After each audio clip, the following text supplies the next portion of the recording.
우리 잘 아는 말씀, 자녀들아 주 안에서 너희 부모에게 순종하라. 이것이 옳으니라. 그런데 유교에서 가르치는 효나, 우리 기독교에서 가르치는 효나, 특별한 차이가 없는 듯 이렇게 보입니다. 그러나 천천히 1절을 보시면 주 안에서 순종해라 이렇게 말씀합니다. 주 안에서가 뭘까? 이 세상 사람들은 이제 어머니 아버지를 귀하게 여기지 않는 자식이 있겠어요. 정상적인 그런 자녀라면. 그렇지만 부모님이 무슨 이야기를 할 때 일단은 자기가 그 부모님의 말씀, 그 말씀을 한번 마음속에 생각해보고 내가 순종하는 것이 합당한지 합당하지 않은지 그렇게 판단을 하죠. 그래서 맞을 때 순종할 수 있겠습니다. 그런 관점에서 1절을 보면서 자녀들아 너희 부모에게 순종하라. 이 말씀을 주 안에서 부모에게 순종하라. 그러니까 이제 이 주님의 관점에서 부모님이 하신 말씀이 주님의 뜻에 어긋나는지 합당한지 한번 살펴서 주님의 뜻에 어긋나지 않으면은 가급적 순종을 해야 된다고 하는 말씀이구나. 이렇게 받아들일 수 있겠어요. 그런데 그 원문의 의미가 그런 뜻이 아닙니다. 이 원문의 의미가 너희는 이제 세상에서 구별되어 예수님을 믿고 주의 자녀된 백성이 되었으니까 그 주님 안에서 순종하라. 이것이 옳으니라. 그런 말씀이에요. 이 주 안에서 이게 참 중요한 대목입니다. 만일 내가 아버지를 선택하고 어머니를 선택할 수 있었다면 현재 어머니 아버지가 아닐 가능성이 많죠. 아마 90% 이상 그렇게 될 수도 있겠어요. 기대치가 다 있으니까. 자녀들도 마찬가지죠. 자녀들도 만일 내가 선택할 수 있었다면 지금 자녀보다는 더 피부도 희고 잘생기고 더 건강하고 더 총명하고 재주도 재능도 많고 그런 자식이었으면 더 좋겠다 이렇게 생각할 수도 있겠어요. 그런데 여기 주 안에서 부모에게 순종하라. 이것이 옳으니라. 이건 무슨 뜻일까? 이걸 이해하려면 시편 139편으로 가시면 돼요. 시편 139편을 한번 펴 주십시오. 시편 139편에 보시면은 1절부터 이 나를 아시는 분이 계시다는 거예요. 그러니까 내가 나를 알죠. 근데 그보다 더 아주 더 풍부한 지식 정보를 가지고 있고 정확한 그런 이 지식을 가지신 분이 계시는데 그분이 누구라고 그랬죠? 여호와여 주께서 나를 아십니다. 나의 무엇을 아시나? 나의 앉고 일어섬을 아시고 내 마음속에서 일어나는 나의 생각을 밝히 아시고 나의 모든 행실을 다 아시고 내가 어떻게 살아왔는지도 물론 다 아시고 내 입술과 혀를 통해서 나온 말씀도 다 하나도 빠짐없이 알고 계시는 나 전부를 알고 계시는 분, 그분이 있다는 거예요. 그분이 누구신가? 여호와 하나님이시다. 그러면 그분과 나와의 관계는 어떤 관계일까? 7절부터 설명해요. 내가 그리스도께 속한, 주께 속한 그런 주님의 그 자녀가 되었습니다. 우리 소속이 주님 소속이 됐을 때 여호와 하나님은 나와 어떤 관계 속에 있나? 그 7절부터 11절까지 보면은요, 늘 나와 함께 하시는 하나님이 되신다는 겁니다. 7절에 내가 의도적으로 주의 영을 떠나서 멀리 달아나야 되겠다. 그렇게 결심하고 달아났다 치자 이거예요. 하늘에 올라갔어요. 거기서도 주님이 나와 함께 계시고 또 8절 보면 내가 아주 깊은 곳, 유대인들에게 스월이거든요. 음부. 네. 거기도 주님이 나와 함께 계시고 바다 끝으로 도망갔어요. 요나처럼. 그런데 거기서도 주님이 나와 함께 계시고 네. 주의 손이 나를 인도하시며 주의 오른손이 여전히 변함없이 나를 붙들고 계신다는 거예요. 나와 늘 함께 하시는 한 분이 계시는데 그분이 하나님이시다. 무엇보다도 그 시편 139편 13절에 있는 말씀을 보면은 나는 그냥 나의 소유가 아니고 사실은 나를 다 알고 계시고 나와 처음부터 함께 계신 그분의 작품이라는 거예요. 그 얘기를 이제 13절부터 써요. 그분이 내가 한 번도 보지 못한 내 몸속에 있는 내장도 지으셨고 내 영혼도 그분이 다 지으셨고 그분은 언제부터 나와 같이 하셨나? 모태에서부터, 어머니 자궁 속에서부터, 사실은 정자로 아버지 몸속에 있을 때부터, 조상 때부터, 아담과 하와 때부터, 아니 땅 깊은 곳에서부터, 그러니까 아담이 빚어지기 전에, 만들어지기 전에 흙이었을 때부터 알고 계셨다는 거예요. 내 형질이 이루어지기 전에 나의 영혼의 모습, 나의 실체 다 보시고 당신의 책에다가 설계도면을 다 그려놓으셨대요. 그리고 알파와 오메가가 되시는 영원하신 하나님이 나를 영원히 인도하셔서 영원 무궁한 나라로 인도하셔서 영원히 함께 하시려고 하나님이 지어가시는 하나님의 작품이라는 거예요. 이것을 한번 따라서세요. 하나님의 주재권. 이것을 인정을 하는 거예요. 하나님이 창조하셨고 하나님이 지금까지도 보존해 오셨고 나를 내 인생을 운행하고 계시고 그분이 나를 완성해내시고 빚어내시고자 하는 그런 하나님의 작품으로서의 거룩한 모습, 영원 무궁의 나라에서 하나님의 보배롭고 정교한 자녀로서 독생자이신 그리스도 예수의 신부로서 세워질 그 경륜, 그 섭리를 가지고 하나님이 이끌고 계신다. 이게 하나님의 주재권이에요. 그 하나님의 주재권을 인정하는 거예요. 여러분, 우리는 그냥 너무나 이 세상에 깊이 이제 빠져서 살다 보니까 내가 다 할 수 있다고 생각하잖아요. 근데 이제 한 살 한 살 먹고 철이 나면 나중에 깨달아요. 우리가 모든 걸 다 할 수 있나요? 내가 태어난 날짜를 내가 정할 수 있나요? 이 세상을 떠나가는 날짜를 내가 정할 수 있나요? 어머니 아버지를 선택할 수 있나요? 아들 딸을 내가 선택했나요? 낳기는 낳죠. 분명해요. 그럼 내가 선택한 건 아니에요. 네. 더더군다나 내가 세상을 떠나고 났을 때 나를 통해서 내 자녀들을 통해서 어떤 후손이 일어날 건지 그거 내가 결정할 수 있어요, 없어요? 그거 결정할 수 있는 사람 한 사람도 없어요. 이것을 하나님의 주재권이라고 그래요.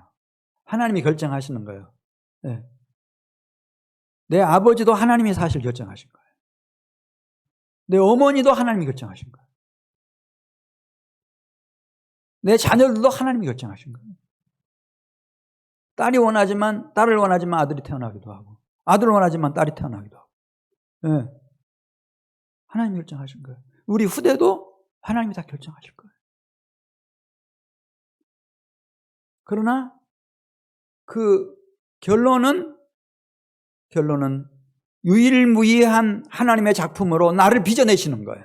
그 어머니와의 관계, 아버지와의 관계, 자녀들과의 관계, 형제들과의 관계, 그 모든 관계를 통해서 끝내 하나님이 영원 무궁한 주의 나라에서 영원토록 하나님의 보배롭고 정교한 그런 자녀가 되고 그리스도 예수의 신부가 되도록 하나님 나를 이끌어 가시는 거예요.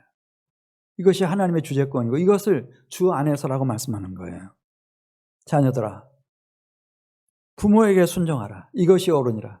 어디에서 그렇게 하라고요? 내 생각 속에서가 아니고 이 세상의 판단 기준 가지고 말고 자녀들아, 주 안에서 순종해라. 어디에서 순종하라고요? 주 안에서. 주 안에서 순종하라. 우리 에베소서 6장 2절 말씀 보겠습니다. 이 부모를 순종해야겠는데 어렵게 됐어요. 왜냐하면 부모님이 연세가 점점 높아져가지고 막 감정 컨트롤이 안 돼. 흥분하기도 하고, 기억력도 아주 나빠졌어요. 치매 수준이에요. 그리고 당치도 않는 요구를 막 하는 거예요. 막 그런 주장을 해요. 죽어버리고 싶다고. 빨리 죽고 싶다고. 그러면 빨리 돌아가시도록 도와주는 것이 순종하는 건가? 그건 아니죠. 자, 우리 에베소서 6장 2절 말씀 같이 보겠습니다. 내 아버지와 어머니를 공경하라. 이것은 약속이 있는 첫 계명이다. 내가 순종할 수 없는 그런 상황이 된다고 해서 이제 다 됐구나 어머니 아버지가. 그렇게 하고 함부로 대해서는 안 된다는 거죠. 그럴지라도 하나님의 이것은 계명이니까 명령이라는 뜻이에요. 명령이니까 마음으로부터 여전히 그 어머니 아버지를 공손함으로 잘 섬겨드리는 거예요. 마지막까지. 내 아버지와 어머니를 공경하라. 이것은 약속이 있는 첫 계명이다. 이 약속이 뭔가 하면 축복의 약속이에요. 부모를 공경하면은 어떤 약속을 주님께서 복으로 주실까? 그래서 제가 찾아봤네요. 출애굽기 20장 12절에서 지금 에베소서 말씀을 인용했는데 출애굽기 20장 12절에 있는 말씀 보면요. 이렇게 썼어요. 너희 부모를 공경하라. 그러면 너희 하나님 나 여호와가 너희에게 줄 땅에서 지금 출애굽했으니까 광야에 있죠. 근데 이들에게 약속의 땅을 주신다는 거죠. 젖과 꿀이 흐르는 가나안 복지를 기업으로 주신다는 거예요. 단 부모 공경해라.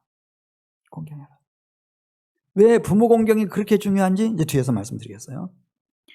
또 신명기 5장에도 나오잖아요. 신명기 5장 16절에 너희 부모를 공경하여라. 주 너희 하나님이 명하신 것이라. 그래야 부모 공경해야 너희는 너희의 하나님이 너희에게 준 땅에서 오래 살며 건강하게 장수하며 복을 누리리라. 이 복을 누린다는 말이 영어로 full life예요. 충만한 삶을 산다는 거예요. 이걸 예수님이 요한복음 10장 10절에서 풍성한 삶이라고 했어요. 내가 온 것은 양으로 생명을 얻게 하고 풍성한 삶을 살도록 하기 위함이다. 그러면서 요한복음 10장 27절에서 이것은 영원히 멸망당하지 않을 영원한 생명, 영생이라고 그렇게 말했어요. 이런 축복의 언약이 있어요. 축복의 언약. 부모 공경은. 왜 이렇게 부모를 공경하는 사람을 주님께서 기뻐하시고 복을 내리실까? 우선 부모를 공경하게 되면요, 그 부모 입장에서 한번 생각해 보세요. 영원히 자식인 사람은 없죠. 한때 자식이기도 했지만은 또 어느 순간에 결혼해서 가정을 이루고 자녀가 태어나면 또 나도 부모가 되니까요.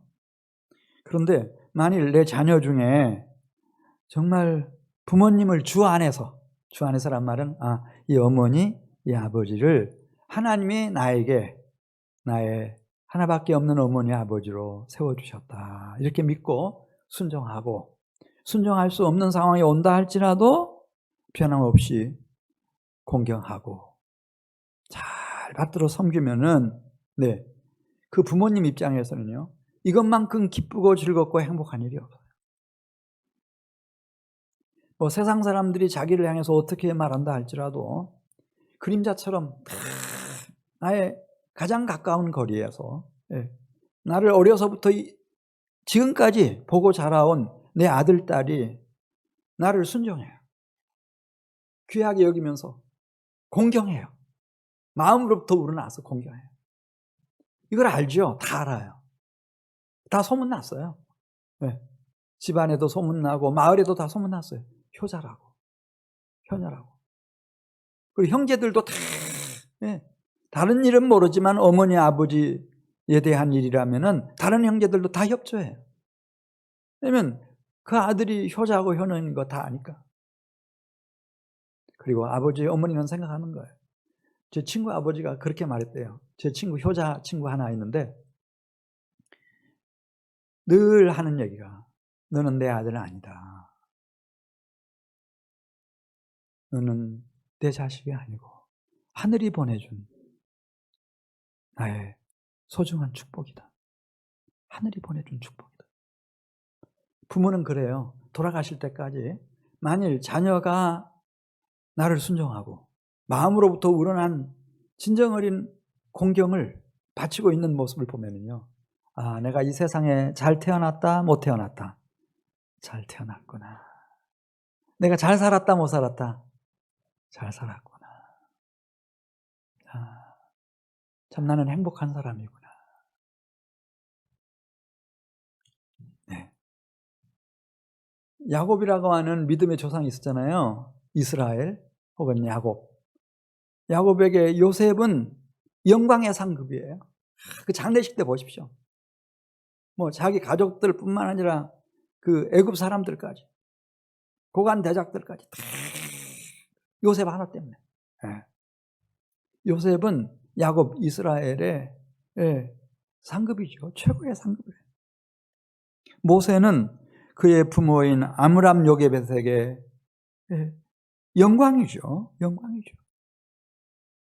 그렇게 부모의 뜻을 잘 받들어서 그렇게 공경하는 거예요. 평생을 공경했잖아요. 그리고 출애굽의 역사를 성취해냈으니까 이 땅뿐만 아니라 하나님 나라에서도 영광의 상급이죠. 다윗은 이세의 면류가 아니에요. 침례 요한은 사가랴와 엘리사벳의 면류가 아니죠. 네. 예수는 모친 마리아와 그의 남편 요셉의 찬란한 영광의 면류가 아니죠. 그래서 부모를 가장 존귀하게 만들어주는 거예요. 누가? 그 부모를 순종하고 공경하는 자녀가 아버지에게 정말 귀한 상을, 최고의 상과 영광의 면류관을 쓰게 만들어주니까. 부모 공경이라고 하는 것은 얼마나 귀한 건지 몰라요. 그런 복을 받아본 부모만 알죠. 두 번째로, 왜 부모 공경은 약속이 있는 계명인가?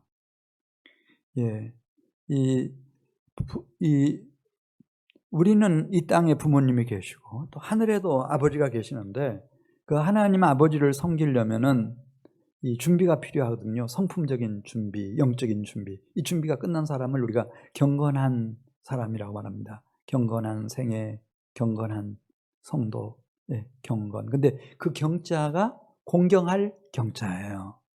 건자가 공경할 건자예요. 그래서 그 경건이라고 하는 것은 그 성품이 어디에서 배양이 되는가? 어머니와의 관계, 아버지와의 관계 속에서 그게 배양이 되는 거예요. 육신의 부모님을 잘 공경해야 나중에 바울이 말한 것처럼 내가 내 몸을 쳐서 하나님과 하나님의 뜻에 복종시킴으로 경건한 성도의 삶을 살아갈 수 있는 그 실제적인 능력을 갖추게 되는 거예요. 집에서 어머니 아버지를 공경했어요. 마음으로부터 공손하게 잘 섬겼단 말입니다. 그때 형제들이 다 무시하지 않아요. 아니, 엄마 아빠가 그렇게 귀하게 여기는 자식을 대놓고 무시할 그런 형제가 어디 있어요. 다 우리 형제들 중에 5남매지만 7남매, 8남매지만은 진짜 효자다. 우리 대신해서 애쓰고 있다. 그럼 뭐 아버지 어머니 살던 집도 그 아들한테로 돌아가고 다른 거 아니에요? 그렇게 자라난 아들은 학교 가요? 그러면 학교 선생님 계시잖아요. 선생님 공경할 줄 알까요? 모를까요? 다른 학우들하고 화목하게 지낼 줄 알아요? 몰라요? 형제들하고 그렇게 화목하게 지낸 자식. 알죠. 회사에 취직했어요? 사주가 있고 상사들이 있어요. 위에 있는 사람들 공경할 줄 알까요? 모를까요? 동료들하고 화목하게 지낼 줄 알아요? 몰라요? 한 지역에서 살아요.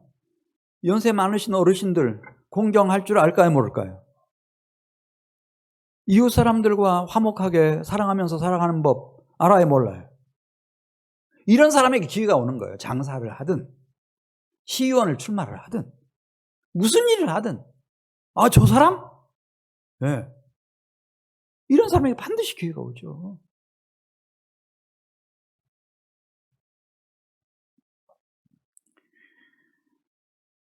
자, 그래 심지어 예수님까지도요. 예수님은 완전한 인성과 신성을 갖추신 분이세요. 부족함이 없는 분이에요. 근데 그분까지도 심지어 어떻게 완전한 하나님 공경, 아버지 공경에 도달했는지 누가복음 2장에 나와요. 12살 때였대요. 예루살렘에 이제 모친 마리아와 함께 유월절 지키기 위해서 올라갔다가 너무 좋은 거예요. 성전이 아버지 집으로 느껴졌어요. 그리고 거기서 랍비들이 가르치는 가르침, 물론 이제 성인들을 대상으로 랍비들이 하나님 말씀을 강론했겠죠. 근데 막 이게 들려오는 거예요. 예수님은. 그 토론할 때 보면은 랍비들이 막 고개를 끄덕이고, 대단하다. 그냥 시간이 어떻게 지나는지를 몰랐다는 거죠. 근데 이제 그 모친 마리아하고 그의 남편 요셉은 이제 갈릴리 나사렛으로 돌아가고 있었어요. 뭐 거의 많이 와서 보니까 안 보이는 거예요. 예수가. 12살짜리 예수가 안 보여요. 그러니까 놀라가지고 막 이제 왔던 역순으로 해서 막 추적해 가는 거예요. 그래서 성전에서 예수님을 찾았어요. 그 예수님을 찾은 모친 마리아가 예수님을 꾸짖죠. 아이야, 어찌하여 우리에게 이렇게 하였느냐. 보라, 내 아버지와 내가 근심하여 너를 찾았노라. 그때 예수님이 이렇게 말씀하세요. 왜 그렇게 놀라셨습니까? 아마 그런 어조로 어찌하여 나를 찾으셨나이까? 내가 내 아버지 집에 있어야 될 줄을 알지 못하셨나이까? 내가 어디로 가겠습니까? 아버지 집에 있죠. 왜 그렇게 걱정을 하셨습니까? 그런데 그 얘기를 모친 마리아가 못 알아들었다는 거예요. 남편 요셉도 못 알아들었어요. 그러면 우리 어머니 아버지가 참 무식하네. 영적인 수준이 저거밖에 안 되는구나. 네, 이렇게 생각할 수 있겠죠. 그렇지만 이 예수님은 어떻게 했대요? 네, 그때 어머니와 함께 또 요셉과 함께 그 고향 마을 나사렛으로 돌아가가지고 거기서 어머니 아버지를 잘 섬겼다는 거예요. 순종함으로 섬겼대요. 아주 거기서 목수일도 배우시고. 네. 요셉이 아마 일찍 세상 떠나고 난 이후에는 동생들도 다 엄마와 어머니 모친 마리아와 함께 다 부양하고 30세 될 때까지 목수로서 섬겼어요. 나사렛 목수로서. 이 모습을 누가복음 2장 52절에서 이렇게 썼어요. 예수는 지혜와 키가 자라가며 하나님과 사람에게 더욱 사랑스러워 가시더라. 할렐루야. 예수님도 이렇게 순종함으로 부모님을 부족하지만 공경함으로 그 소중한 시간, 그 소중한 시간과 청년 시기를 다 바쳐서 그렇게 함으로 하늘에 계시는 아버지 하나님을 공경할 수 있는 그런 준비를 다 마치는 거예요. 네.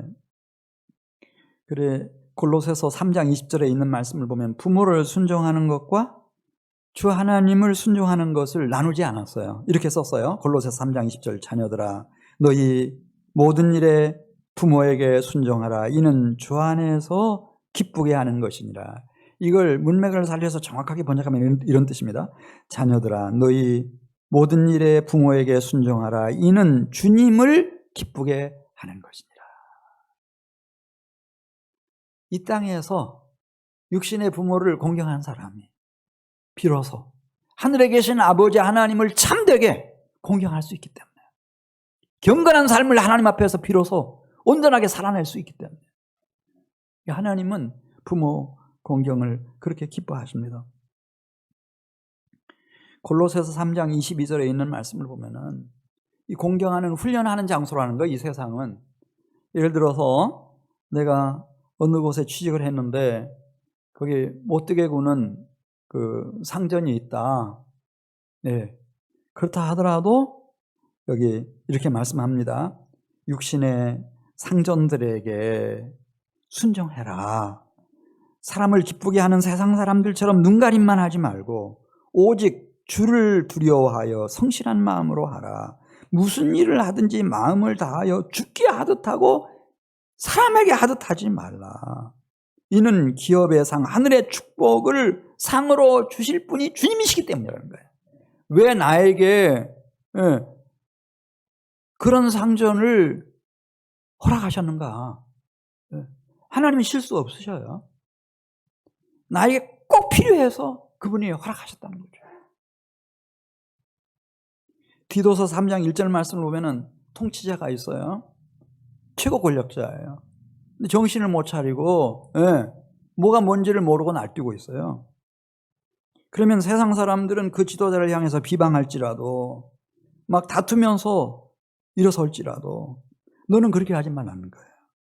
오히려 관용하고 온유함으로 대함으로 그대의 그릇의 크기를 넓히고 하나님이 모든 선한 일을 행할 수 있는 기회를 주셨을 때 그때 더 좋은 지도자가 되기 위한 준비를 그 사람과의 관계에서 지금 완료를 하라는 거예요. 큰 그릇으로 준비되라고 그렇게 말씀하세요. 그 다른 사람들의 허물, 잘못을 비난하기 시작하면 그 끝도 한도 없어요. 그렇게 해서 해결책이 안 나오는 거예요.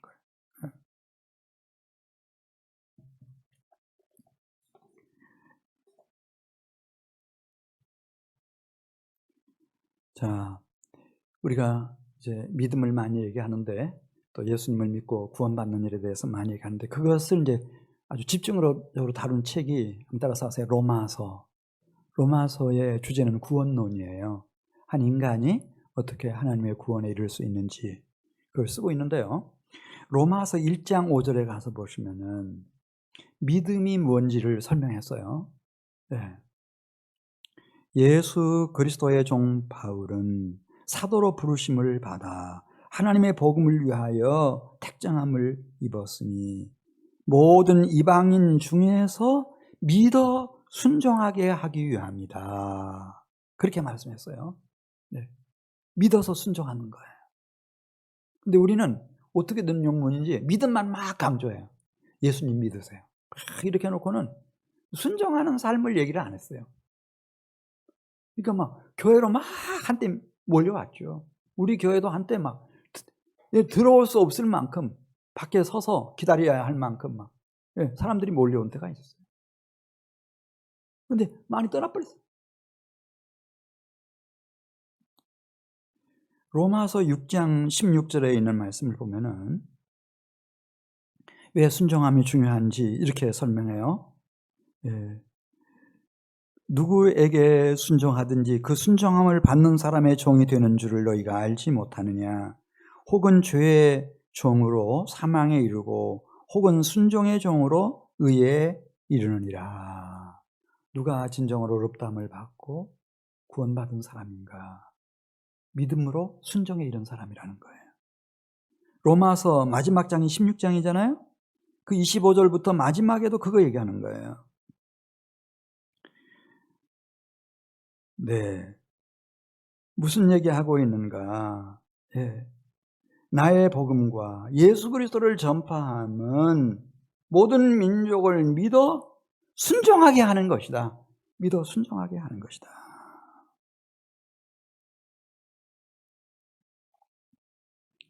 이 순종이 얼마나 필요한지 그것을 연습하도록 하나님이 어머니를 주셨고 아버지를 주셨고 부모님을 주신 거예요. 예수님까지라도 히브리서 5장에 있는 말씀 보면 예수께서 하나님의 독생자 아들이시면서도 받으신 고난으로 순종함을 배워서 온전하게 되셨다. 그게 무슨 뜻인가? 예수님이 그럼 뭐 부족한 게 있었나? 부족한 건 없었죠. 그러나 온전한 공경, 하늘 아버지의 온전한 공경, 하늘아버지를 향한 온전한 공경. 그건 어떻게 이루었는가? 예, 받으신 고난에 순종함으로 온전한 공경을 성취했고, 그걸 하나님께서 연락하셨고, 그를 멜기세덱의 반차를 따르는 영원한 대제사장으로 하나님께서 세워주셨다. 그렇게 말씀하시는 거예요. 예수님도 이 세상에 오셔서 이 고난 속에서 순종하는 삶을 살아내셨고, 그 고난의 순종으로 하나님 앞에 온전한 공경을 바쳐드린 거예요. 그리고 그 생애가 하나님 앞에 큰 영광으로 올려졌죠. 이 룻기를 읽어보면은요, 이 부모님 공경과 하나님 공경이 뭐 면도칼로 탁 나누듯이, 무를 자르듯이 자를 수가 없어요. 이게 다 연결되어 있어요. 이 룻은 여러분 아시는 것처럼 실패한 여인이잖아요. 결혼했는데 남편이 일찍 죽었어요. 청산과부가 됐죠. 그것도 모함 여인이에요. 이방인 모함 여인. 그런데 씹어가지고 살다가 그 하나를 깨달았어요. 하나님, 그리고 하나님의 뜻은 부모를 공경하는 거다. 그래서 오르바라고 하는 동서가 떠나고 난 후에 룻이 자기 시어머니에게 이렇게 부탁을 해요. 룻이 이르되 제게 어머니를 떠나며 어머니를 따르지 말고 돌아가라 강권하지 말아 주십시오. 어머니께서 가시는 곳에 저도 가고 어머니께서 머무시는 곳에 저도 머물겠습니다.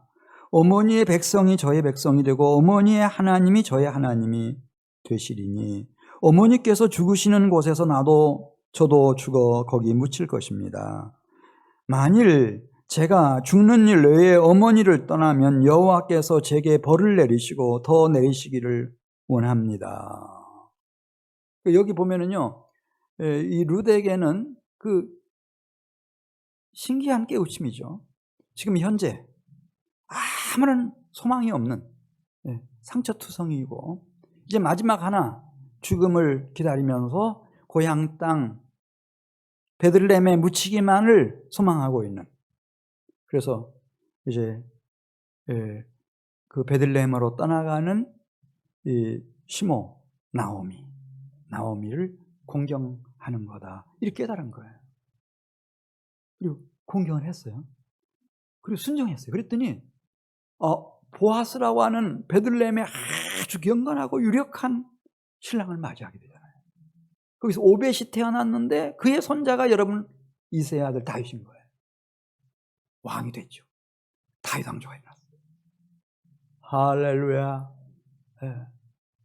그래서 마태복음 1장에 보면은 이스라엘의 가장 중요한 족부 한 사람 족보가 나오는데 아브라함, 다윗의 자손, 그리스도의 족보가 나오는데 거기에 룻이 딱 올라가 있는 거예요. 이 영적인 특별한 깨우침을 가지고 있었던 이 룻에게는 어머니를 공경하는 것, 시어머니를 공경하는 것과 하나님을 공경하는 것이 이게 다른 게 아니에요. 왜냐하면 그 계명을 하나님이 주셨기 때문에. 내 아버지와 어머니를 공경하라, 이것은 약속 있는 첫 계명이니 이로써 내가 잘되고 땅에서 장수하리라. 사도행전 13장에 보면은 이 에베소서를 쓴 바울이 다윗을 소개하면서 이런 얘기를 해요. 다윗을 왕으로 하나님이 세우시고 말씀하시기를 내가 이새의 아들 다윗을 만나니 내 마음에 맞은 사람이라 내 뜻을 그를 통해서 다 이루리라 하시더니 하나님이 약속하신 대로 다윗의 후손에서 메시아 구세주이신 그리스도가 태어나게 해주셨다, 그렇게 썼어요. 근데 이 말씀 제가 읽을 때마다 하나님이 이새의 아들 다윗을 만나니 마음에 맞은 사람이라고 했어요. 이게 무슨 뜻일까? 다윗이 수금 연주를 잘했다는 뜻인가? 경건한 마음으로. 다윗이 골리앗을, 하나님의 군대 이스라엘을 모독한 다윗을 쳐주겠다는 뜻인가? 이게 무슨 뜻인가? 근데 오늘 제가 그걸 깨달았어요. 부모 공경이었어요. 물론 다윗이 자기를 낳아주신 생부에게도 잘했지만 자기의 장인 사울. 그는 참 교활한 사람이었어요. 독사 같은 사람이었어요. 딸 미갈을 다윗에게 결혼시킬 때 목표 하나였어요. 다윗을 죽이려고, 다윗을 제거할 기회를 찾기 위함이었거든요. 그것을 다윗이 모를 리가 없죠. 그 총명한 다윗이 그걸 모르겠어요. 다윗이 모를 리가 없어요. 다 알고 있어요. 그런데도 어떻게 그 장인 사울을 공경했는가, 그 얘기가 확 지나가는 거예요. 엔게디 요새 한 굴 속에 그들이 숨어들어 갔었을 때 누가 하나 그 굴 쪽으로 오고 있었어요. 사울이었어요. 왕 사울이었어요. 아니, 무기를 다 내려놓고 그리고 뭐 어떻게 하더니 보니까 볼일을 보는 거예요. 바깥쪽을, 빛이 들어오는 쪽을 향해서 바라보면서 큰 볼일을 한참 동안 보고 있는 거예요. 그러니까 안쪽에 숨어있던 다윗의 용사들이 막 흥분하기 시작해요. 하나님이 드디어 우리가 원수 사울을 제거할 수 있는 천재 이루의 기회를 주셨습니다. 서로 죽이겠다는 거예요. 그때 다윗이 뭐라고 말하죠? 그래, 없애버려라. 그렇게 말했을 것 같은데 그렇지는 않습니다. 자기 사람들에게 이르되 내가 손을 들어 여호와의 기름 부음 받은 내 주 치는 것은 여호와께서 금하시는 것이니 그는 여호와의 기름 부음 받은 자가 됨이니라. 그러면서 자기 사람들을 다 진정시키죠. 그래서 볼일을 다 보고 편안하게 안전하게 거기를 떠나가도록 딱 지켜주는 거예요. 누가 지켰다고요? 다윗이 지켜줬어요. 또 왔어요. 다윗 쳐 죽이려고. 군대 특수부대 이끌고 또 하길라산 거기 다 도착했을 때 이제 해가 져가지고 어둠이 깔리니까 저녁 식사들 마치고 나면 거기 다 누워 자는 거예요. 정찰을 왔잖아요. 다윗이 부관 하나를 데리고. 아비새가 막 흥분해가지고 어찌할 바를 모르고 사울 왕이 여기서 누워 자고 있다는 거예요. 창을 2번 찌를 끼웠다. 사울의 심장을 그냥 한 방에 창으로 박아버리겠다는 거예요. 땅에다가. 그래, 그렇게 해라, 고맙다. 그렇게 했을 것 같은데 그렇지 않습니다. 이르되 죽이지 말라. 누구든지 손을 들어 여호와의 기름 부음 받은 자를 치면 죄가 없겠느냐. 딱 그를 이끌고 거기서 빠져나 버리잖아요. 해치지 못하도록 살려줬어요. 시글락에 이 아멜렉 청년 하나가 막 정신없이 달려왔어요. 그리고 다윗 앞에 뭘 내놔요? 보니까 사울이 쓰고 있던 왕관, 그 다음에 팔찌 내놓으면서 보고를 하는데 사울이 죽었다는 거예요. 놀란 다윗이 차초지정을 물어요. 아니, 너 그렇게 결론만 말하지 말고 네가 그걸 어떻게 알냐. 내 쭉 설명하는 거예요. 이 사람이 블레셋의 용병이었는지 뭐 그건 잘 모르겠는데 그럴 가능성이 많죠. 아니면 또 아말렉하고 사울이 친하게 지냈으니까 사울 사람으로서 이스라엘 용병이었는지, 사울이 자기를 하려고 자기 창 위에 엎드려졌는데 아마 정통으로 심장을 겨누지를 못했는지 쓰러져 가지고 숨이 안 떨어지고 막 고통 중에 있으니까 자기를 좀 죽여달라고 너무 간곡하게 부탁해서 목을 뱉다는 거죠. 그리고 관과 팔찌를 가지고 제가 이렇게 왔습니다. 그러니까 그 얘기를 듣자마자 다윗이 그렇게 슬피 울죠. 금식하며 통곡하며 애통해 합니다. 그리고 다시 묻습니다. 네가 도대체 누구이길래 감히 여호와 하나님의 기름 부음 받은 사울 왕을 죽여? 네가 죽였어? 예, 제가 죽였습니다. 옆에 있는 군인을 시켜서 저자를 쳐 죽여라. 어떻게 하나님의 기름 부음 받은 종을 죽일 수가 있는 거예요? 그걸 보면 진심이었어요. 이 다윗은 하나님이 자신에게 주신 부모, 장인도 부모죠, 여러분. 아무리 그가 교활하고 얼마나 사악하고 독사 같다 하더라도 그는 끝까지 공경했어요. 그렇게 살아간 생애, 그 생애는 어떠했을까? 시편 23편 1절 제가 읽어드릴게요.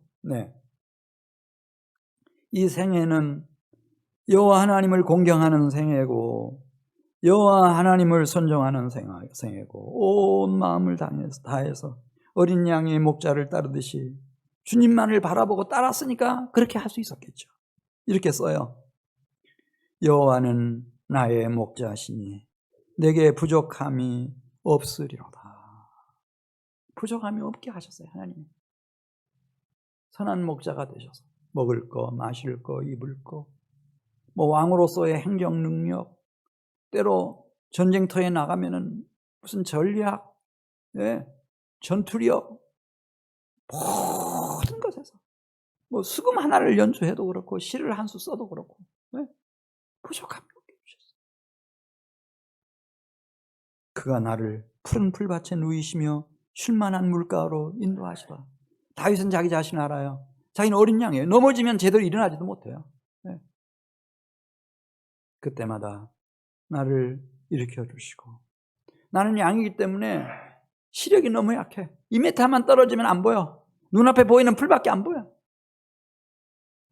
기억력이 너무너무 나빠.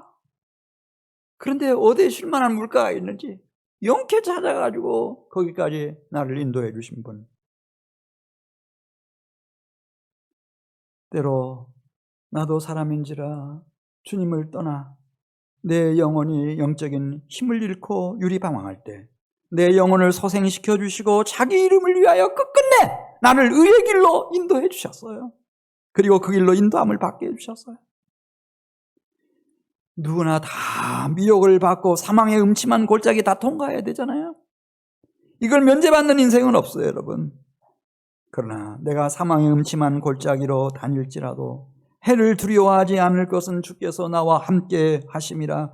주의 지팡이와 막대기가 나를 안위하시나이다. 주님이 나를 탁 지켜보여 주시고 원수의 목전에서 악령과 귀신들과 공중권세 잡은 사탄 마귀 앞에서 내게 상을 차려내 주시고 기름을 내 머리에 부어주시고 성령으로 충만케 하시고 내 잔이 넘치게 해주신 주님, 내 평생의 선하심과 인자하심이 반드시 나를 따르리니 내가 여호와의 집에 영원히 살리로라. 이 땅에 살아가는 동안 주님이 눈동자같이 나를 지키실 뿐만 아니라 나를 영원한 아버지의 집까지 책임지고 인도하시는 주님. 이 큰 산 하나, 사울이라고 하는 자기의 장인, 아버지죠. 미가라고 나중에 다시 제외하잖아요. 죽을 때까지 같이. 그 아버지를 잘 공경했더니 그게 바로 여호와 하나님의 마음에 드는 자, 합한 자가 되는 길이었고 그게 바로 선한 목자이신 주님을 따르는 길이었습니다. 그 안에 다 있었습니다. 우리는 엉뚱한 데다가 막 너무 욕심 부리는 것 같아요. 내가 예수 믿어가지고 뭐 굉장하게 돼서 막 성공을 하고 높은 자리에 올라가고 막 힘 있는 사람이 되고, 너무 그런 거 탐내지 마세요. 그거 별거 아니에요. 지금은 뭐 상권 분립이 딱 돼 있어서 아무리 대단한 권력자라도 여러분 조선의 왕들만 하겠어요? 왕은 다 가지고 있었잖아요. 입법, 사법, 행정, 국군, 통수권까지 다 가지고 있었잖아요. 그런데 그 조선의 왕들 중에 60세 넘긴 왕이 6명밖에 없어요. 27명 중에서. 그리고 40세가 못 돼서 죽은 왕이 11명이에요. 그래서 어떤 분이 그것을 조선 왕조실록을 가지고 다 이렇게 연구를 해서 발표를 했더라고요. 왜 이렇게 빨리 죽었냐. 그랬더니 너무나 그러니까 제일 좋은 음식, 우리로 말하면 제일 비싼 음식, 그것만을 먹고 그러니까 호의호식한 거죠. 예. 그렇게 하고 몸에 좋다는 보약이라는 보약은 막 삼천리 반도 금수강산에서 나는 산삼이 됐든 녹용이 됐든 좋다고 하는 거 다 먹고 그렇게 했더니 그래서 일찍 죽은 왕들 대부분이 당뇨병이 왔답니다. 당뇨병. 그 다음에 자기가 왕이니까, 왕은 고대의 왕은 신이었어요, 여러분. 뭐 애굽의 파라오도 신이고요, 스핑크스 이런 게 다 신전이에요. 그 다음에 로마 제국의 황제들도 다 신이에요. 신이고, 우리도 뭐 경복궁 같은 데 가면은 왕이 앉아있던 자리 앞에서 뭐 할머니들이 합장하고 절하고 그러잖아요. 신이에요, 신. 근데 되는 건 없는 거예요, 아무것도. 그러니까 막 이 우라병, 화병, 우울하고 막 화병에 걸려가지고 잠도 못 자고 막 이 정치적인 어려움 속에서 과다한 스트레스 받고, 그러면 또 과식하고 과음하고 과색하고, 예. 그 다음에 대궐이라고 집은 크지만은 거기 어디 뭐 등산할 데가 있어요? 뭐가 있어요? 예. 운동은 또 부족하지. 그러니까 일찍 그렇게 죽어버렸다는 거예요. 예. 우리가 이 세상에 올 때는 막 그런 왕킹이 되는 게 아니고 신이 되는 게 아니에요. 우리는 하나님이 주신 가나안과 같은 이 땅에서는 부모 공경하는 법을 배우는 거예요. 주 안에서 부모를 순종하는 거죠. 그리고 하늘에 계신 아버지 하나님을 공경하는 경건한 성도가 되는 거예요. 그래야 주의 나라에서 우리가 영생 복락을 누리면서 그분의 보배롭고 존귀한 자녀로 독생자 그리스도 예수의 신부로 살아갈 수 있으니까요. 자, 하나만 말씀드리고 마치겠어요. 예, 그 사랑의 선지자 호세아 얘기하겠습니다. 호세아가 하나님을 공경했어요. 하나님 공경했어요. 결혼하라고 말씀하시는 거예요. 결혼해라. 시대가 이렇게 문란하고 힘든데 혼자 사는 게 편합니다. 아니, 결혼해라. 고멜이라고 하는 여인하고 결혼했어요. 근데 이게 음녀예요. 음녀. 아들 둘, 딸 하나, 3남매 태어났지만은 다 음란한 자식들이에요. 그래서 하나님, 못 살겠네요. 너무 힘드네요. 그럼 주님 말씀하시는 거예요. 그렇지. 또 고멜이 그렇게 음란한 짓을 하는구나. 또 집을 나갔지. 창녀로 팔렸지. 그를 사다가 다시 아내 삼고 다시 시작해봐. 이 순종이라는 말과 공경이라는 말은 그 뜻의 본질적 의미는 섬김이거든요. 아내 한번 섬겨봐. 음란한 계집이지만, 음란한 자식들이지만 아비로서 자녀들 한번 섬겨봐. 섬겨요. 그럼 주님이 그렇게 기뻐하셔요. 그러면서 주님 당신 마음문을 활짝 열고 호세아한테 다 자기 속내를 다 드러내시는 거예요. 호세아야, 힘들지? 나도 힘들어. 이렇게 하시는 거예요. 하나님 친구가 된 거죠. 이스라엘 백성들 음란하기가 말이야 고멜하고 똑같아. 이 백성들이 이스라엘의 자식들이 하는 짓이 고멜의 음란한 자식들하고 똑같아. 그렇지만 그럼에도 불구하고 나는 이스라엘을 사랑해. 그 증거가 호세아 바로 너야. 네가 아내를 용서하고 용납하고 끝까지 섬겨서 가정을 이루고 부부가 되고 그 음란한 자식들을 이렇게 경건하게 잘 길러내. 너의 생애와 그리고 너의 감동으로 선포되는 그 메시지가 나의 마음이야. 너무 고맙다. 그래가지고 이 호세아가 고멜과 함께 가정을 이루잖아요. 그리고 이 음란한 북왕국 이스라엘이 마지막 진멸되어져 갈 때 마지막까지 그럼에도 불구하고 하나님은 그대들을 사랑하신다. 지금이라도 회개하고 그 음란한 자리에서 돌아오라. 하나님이 심판하셔서 아수르를 몽둥이로 삼아 이 북왕국을 사마리아를 진멸하실지라도 그대들이 끌려간 그 자리에서 죽기 전에 회개하고 하나님께로 돌아오면 하나님은 당신들을 맞이해 주실 것이다. 왜? 하나님은 사랑이시니까. 그래서 그 멋진 사랑의 선지자 호세아가 되는 거예요. 누구를 사랑하다가 네. 고멜을 사랑하고 음란한 자식들을 사랑하다. 이스라엘을 사랑하다. 그런 위대한 생애가 출현하고 탄생하는 거죠. 우리 사랑하는 성도 여러분들이 일단 부모님을 준비해 주셨기 때문에 우리가 이 세상에 태어날 수 있었고, 부모님들이 뭐 여러 가지 면에서 나와 다르다 할지라도 우리가 부모님을 순종하고 공경하는 것은 주 안에서 순종하고 공경하는 것입니다. 주 안에서라고 하는 의미는 제가 말씀드린 것처럼 하나님의 주재권을 인정하는 거예요. 이 세상에 70억이 넘는 인구가 살아가지만 그래도 이 어머니여야 됐어요. 이 아버지여야 됐단 말입니다. 할렐루야.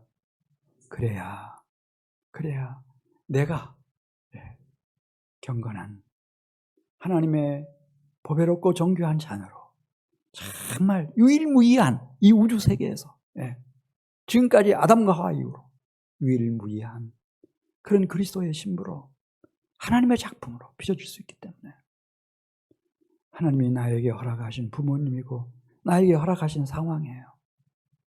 소중하게 생각하시고 부모님 공경하시는 성도들 되시길 바랍니다. 그리고 부모님 구원 위해서 너무 걱정하지 마세요.